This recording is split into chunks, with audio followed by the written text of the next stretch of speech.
In today's video, I'm going to be working on my fish quilt. This one comes together really easy. What a fun pattern to make. I hope you'll come along with me and let me show you how I put this one together.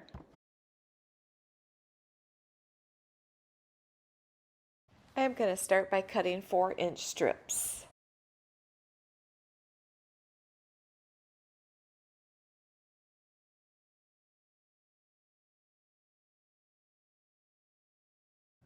And now I will cut them into 4-inch squares.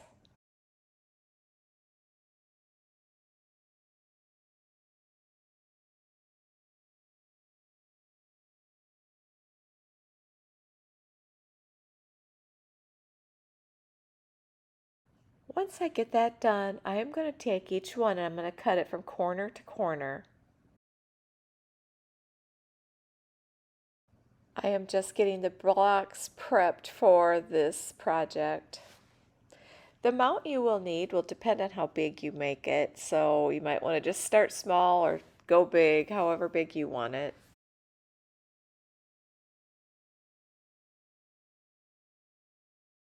And now just set those aside, and now I need to cut 2.5-inch strips.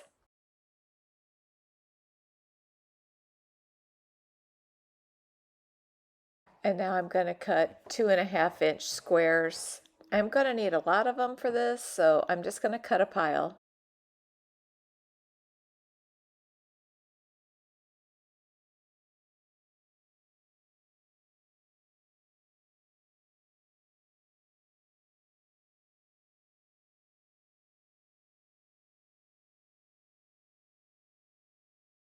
And now I'm just going to set those aside as well. And I'm going to grab all my scraps. This is the perfect project to get rid of your scraps in such a fun way. I'm going to grab some out of here, all my different fish. You could do one of every color, whatever you want. You could do them all the same, do them all in blue or whatever you think. But I love any time that I can use up my scraps.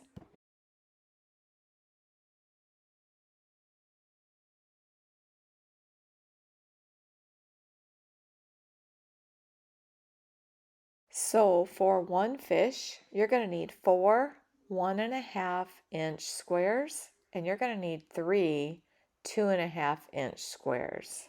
And I'm going to go ahead and get some of this material cut up and get it ready to put the fish together.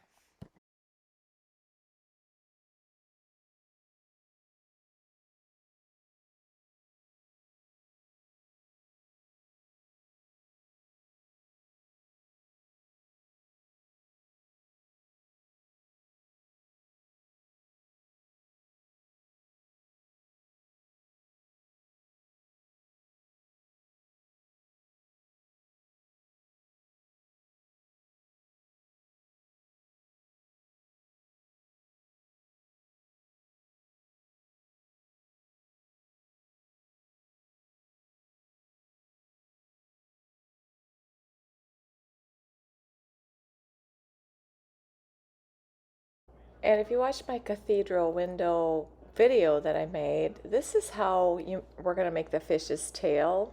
We're going to fold one of those 2.5-inch blocks in half, just like that. I don't know why I did 2 there. I was doing 2 blocks is why. Anyway, follow along. I won't lead you wrong, I promise.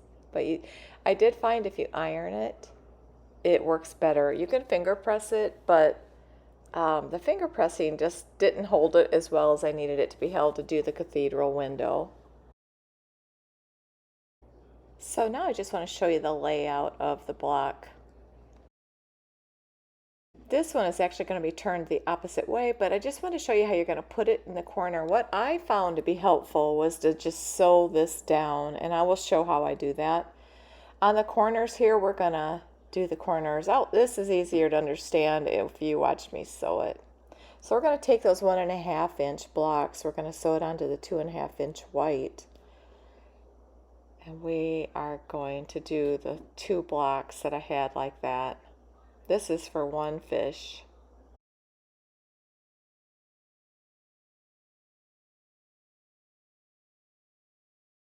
You can pull it back to make sure it fits perfect, or you can just cut it off like I'm doing. I'm pretty sure that I have it correctly. But to be safe, you just might want to pull it back. Once you get that done, you can either finger press it or iron it back.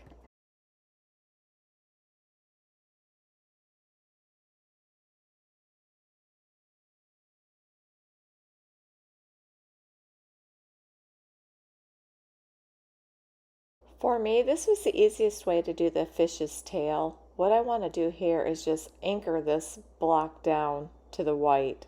So I'm just going to sew it down like that. The stitches I'm using right now you won't see later. It's just keeping it under control basically. And right here's the trick. You just pull it back. If you can see, there's like a little pocket there. So what we're going to do is you're just going to pull it back like that, and it rounds and it makes it look just like a fish's tail. It's exactly how you do a cathedral window too. So if a cathedral window seemed like it would be too hard for you to do, you should reconsider it because it's that simple.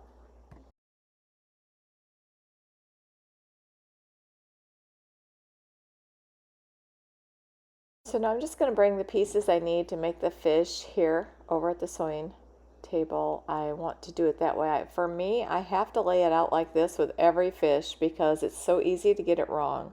I'm going to sew these two together and then I will sew the other two together.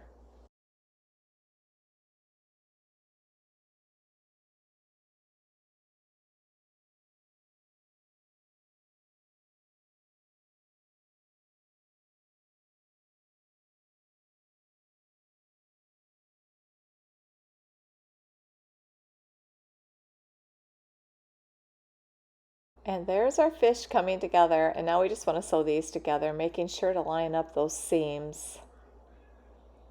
Just like a little pocket, you just have them both touch when you come to the seams, and it'll be perfect every time that way, just like this.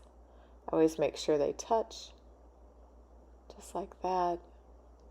Sometimes you have to use something to help you push it in there to make it stay, but this is such a fun block to do, and I just love the fish. It's so adorable. And so I'm going to make quite a few of these in different colors. I am going to iron them, and I just want to grab those 4-inch blocks that we had cut on the diagonal. I'm going to be putting one on each side, and you're going to want to find the middle. And one way to do that is to press it like this. But I found an easier way for me, instead of having to do that to every one, since you have to do quite a few. I just lined the point up with the middle seam there, and that's how I did all of mine.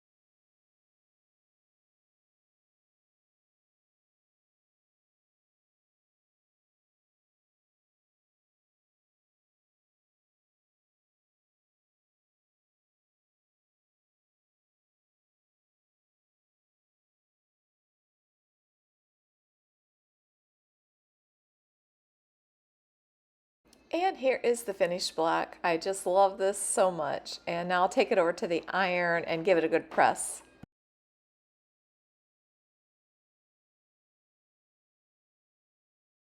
I am trimming each one up to 6.5 inches, and where I don't want to lose a lot of the white is right there. So I am not really even worried about how big or how much I'm taking off. I just want to take as little as possible right here.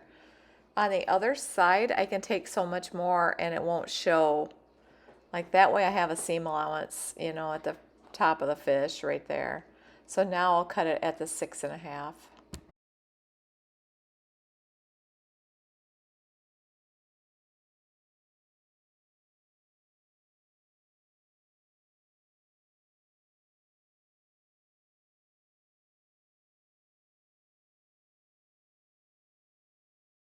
And there it is, all complete, all trimmed up just how I want it. Now I just need to make a bunch of them, and just to show it is 6.5.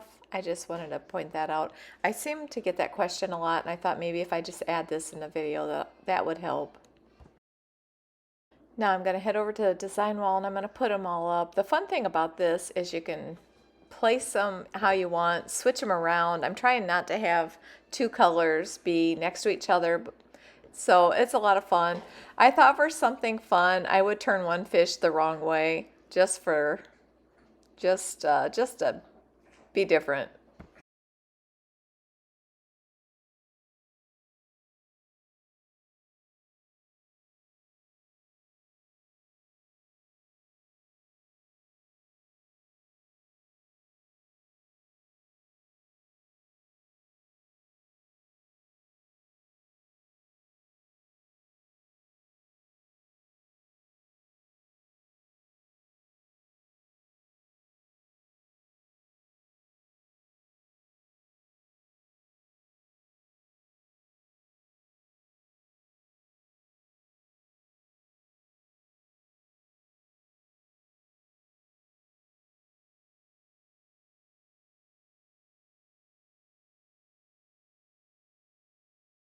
And now I'm going to start sewing them together in rows, and then I'll put the rows together, and I'll just speed this up a little bit. I'm using 1/4 of an inch seam allowance, so it's pretty super easy. These go together great.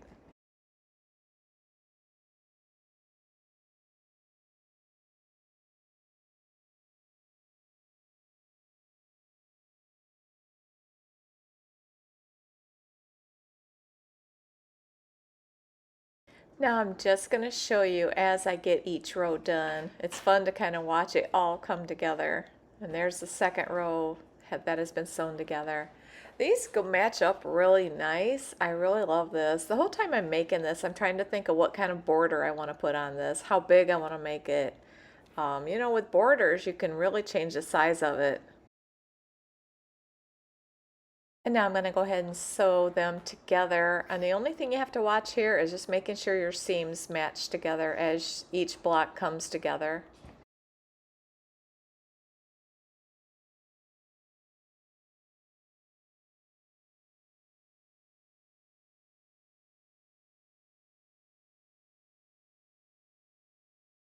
To make this quilt just a little bit longer, I decided to put a 4-inch border on the top and bottom. On the sides, I'm going to use a 2.5-inch block.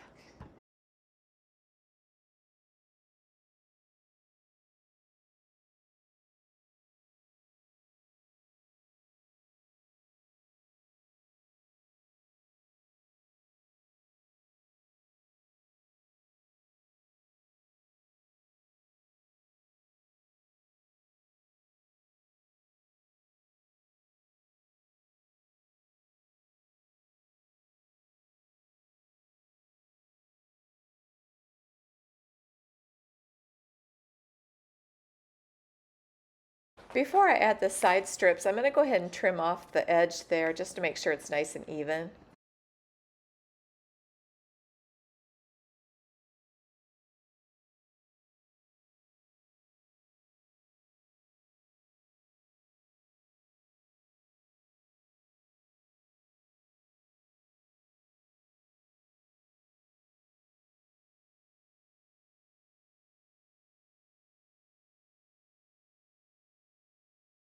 My plan was to put 2.5 inches on the sides, but I decided against that. I think what I'm going to do is put this blue fabric all the way around the quilt with a 2.5-inch piece.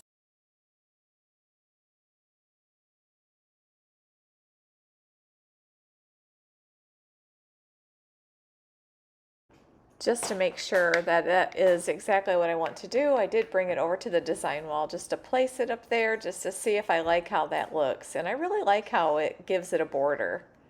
Very nice, and I am going to go with that. Just wanted to insert a little video of how I put it together, and then I got it all quilted, got the binding on today, and it is done. It was so much fun to make. I really enjoyed the fish, And I wanted to quickly show you the back as well. I thought that turned out really nice as well. It is a beautiful day in Michigan, and I thought I would take a second and just show you how pretty it is, because I know in December, January, I would appreciate seeing a beautiful green anything. So I want to thank you so much for watching today. And at the end of this video, I'm going to put up 2 of my other videos if you'd like to click on them. And if you haven't subscribed, I hope you will consider subscribing and hit the like button.